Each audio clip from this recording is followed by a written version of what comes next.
युवराज ने पूछा, मैंने कौन सा पुण्य करा था जो मुझे शंकर के धाम लेकर जा रहे हो? भगवान शिव के गण बोले, तेरी माता रोज शंकर जी के मंदिर में जाकर 1 लोटा जल चढ़ाती थी। घर का एक व्यक्ति भी अगर शिव के मंदिर में 1 लोटा जल चढ़ा रहा है तो वो 7 पीढ़ी नहीं 71 पीढ़ी को पार लगा रहा है। 1 लोटा जल शिव को समर्पित करने वाला 71 पीढ़ी को पार लगा।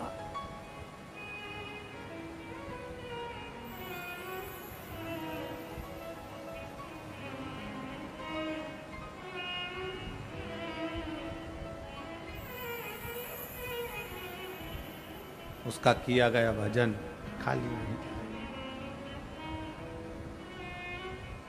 करो उसका स्मरण, करो उसकी बात। शिव के सिवा कहीं दिल ना लगाना, शिव के सिवा कहीं दिल ना लगाना, वरना पड़ेगा तुझे आंसू बहाना, वरना पड़ेगा तुझे आंसू बहाना, शिव के सिवा कहीं दिल ना लगाना, शिव के सिवा कहीं दिल ना लगाना। जन्म से लेकर मृत्यु तक वो साथ देने बैठा है। वो अंतिम बिंदु में जब तुम्हारा स्वास्थ्य खराब होता है तब डॉक्टर भी कह देता है अब मेरे हाथ में नहीं, अब उसके हाथ में। डॉक्टर को भी मालूम है कि एक डॉक्टर और बैठा है। साधारण डॉक्टर नहीं होगा, एक बैठा है, वो कोई साधारण नहीं होगा।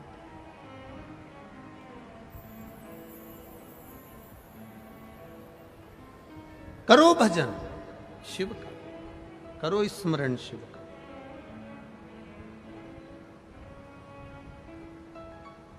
कई लोग कहते हैं गुरुजी हम इतना भगवान के पूजन करते हैं, अर्चना करते हैं, भगवान ने दया करना बंद कर दिया।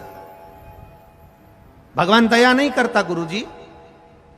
हम कहते हैं भगवान ने दया करना बंद नहीं करा है, तुमने भगवान पर विश्वास करना बंद कर दिया, इसलिए उसने दया करना बंद कर दिया। भगवान दया करना कभी मन नहीं करता। कई लोग कह देते हैं हम इतने दिन से मंदिर जा रहे हैं, हम इतने दिन से बेलपत्र चढ़ा रहे हैं, हम इतने दिन से जल चढ़ा रहे हैं, भगवान ने दया करना बंद कर दिया। ना ना ना ना, दया करना बंद नहीं करा। तुमने उसको याद करना बंद कर दिया, तुमने उस पर विश्वास करना बंद कर दिया, तुमने उस पर भरोसा करना बंद कर दिया। तुम रोज सुबह से उठते हो, कहीं जाते हो, कहीं चले जाते हो, तो भी तुम अपने परिवार वालों से कहते हो। केवल एक शिवपुराणी ऐसी होती है जिसमें तुम्हारे परिवार वाले की तुमको याद नहीं आती। केवल शिवपुराण एक ऐसी होती है जिसमें तुम्हें परिवार वालों की याद नहीं आती। यहां पर लोग बड़ा बड़ा मोबाइल लेकर नहीं आते। लाते हैं कि बड़ा बड़ा मोबाइल? यहां इसलिए बड़ा मोबाइल लेकर नहीं आते, कोई लेके चले गया तो। कितनी विरक्ति है। कथा में आते हैं तो सोने की रकम घर रख कर आते हैं, चांदी की रकम घर रख कर आते हैं, अच्छी वाली चप्पल भी पहन के नहीं आते। जरा ध्यान देना, कितनी विरक्ति।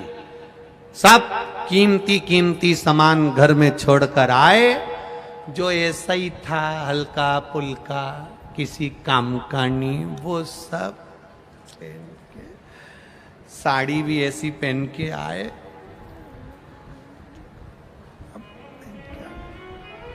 बस अब शंकर जी की कथा में आए तो तुम अब परिवार को याद नहीं कर रहे, परिवार को याद नहीं करते। बद्रीनाथ जाओ और बद्रीनाथ में जब खड़े रहो और घर से फोन आए और तुम फोन लगाओ तो लोग कहते हैं मुझे बहुत छोरा की याद आ रही है, मुझे बेटी की याद आ रही, मुझे बेटे की याद आ रही। एक बार मुंह से नहीं निकला कि मैं केदारनाथ जी का दर्शन करके बद्रीनाथ आई हूं, तब से मेरा दिल नहीं लग रहा, मुझे केदारनाथ की याद आ रही है। एक के मुंह से नहीं निकला।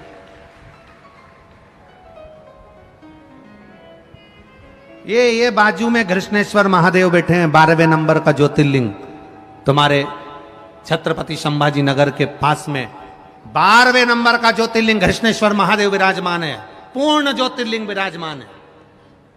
कितने लोग हैं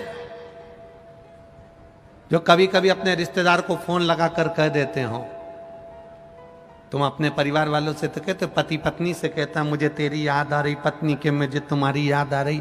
कभी एक बार तुमने महादेव को कहा, भोलेनाथ मुझे तेरी याद आ रही। बहुत दिन हो गए रे कृष्णेश्वर महादेव, बहुत दिन हो गए, कब बुलाएगा? कभी कभी तो दिल से कह दिया करो। तो कृष्णेश्वर महादेव यही 35 किलोमीटर दूर है। हनुमान जी पास में सो रहे हैं, उनको जगाएंगे।